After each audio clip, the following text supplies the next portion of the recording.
Bon, notre agence existe en France depuis 45 ans. Aussi, la spécificité de l'agence, c'est qu'elle n'a pas de réelle spécialité, c'est-à-dire qu'on peut passer d'une échelle à l'autre. Et ce qui était intéressant, c'était de pouvoir réfléchir dans un domaine où on n'avait pas réellement développé. C'est comment on peut faire un corps de chauffe qui soit élégant, qui puisse être même une jolie pièce qu'on puisse mettre dans un intérieur et qui ne soit pas quelque chose qu'on essaye de dissimuler derrière un meuble, mais quelque chose d'élégant. Et donc il faut repartir sur la base. La base, c'est la conception sur Kaleido, c'est toujours un profil aluminium. C'est un profil aluminium dans lequel passe de l'eau chaude.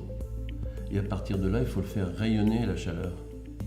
Il faut diffuser la chaleur de l'eau qui est à l'intérieur de ce profil. Et donc, il y a eu deux solutions. La première, c'est avec le Rayson.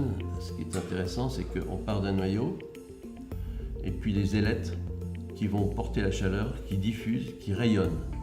Et ça devient cet élément qui devient un élément élégant, intéressant, et qui est presque avec une certaine générosité, qui développe la chaleur autour de lui. Donc ça, c'est le premier principe.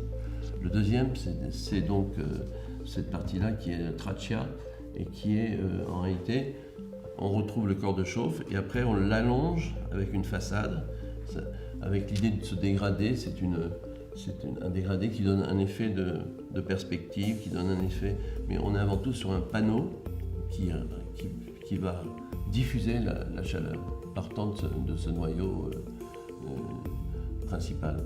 Et c'est ça qui est intéressant, si vous voulez, c'est qu'à chaque fois, on a à la fois dans le Rayson et ici, on voit un petit peu le profilé. Le profilé, donc, c'est cet ensemble en aluminium, et l'eau et la chaleur passe. La même chose ici, on a cet élément-là, et après c'est ça qui devient le diffuseur.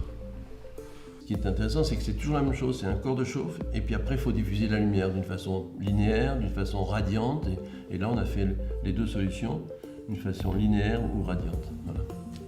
Ce qui est intéressant, c'est que le côté esthétique, il vient du côté technique. Aujourd'hui, c'est la technique de radiation de la chaleur. Notre bureau et les autres confrères qui ont travaillé pour Kaleido ont fait des objets qu'on ne veut plus cacher, qu'on monte parce qu'on les trouve élégants, on a envie de les... Ce sont des pièces qui deviennent presque des objets un peu iconiques. Moi, ce radiateur, peut-être que dans 10 ans, il sera rentré dans la mémoire collective et ça deviendra peut-être un radiateur iconique et signal de la marque Kaleido.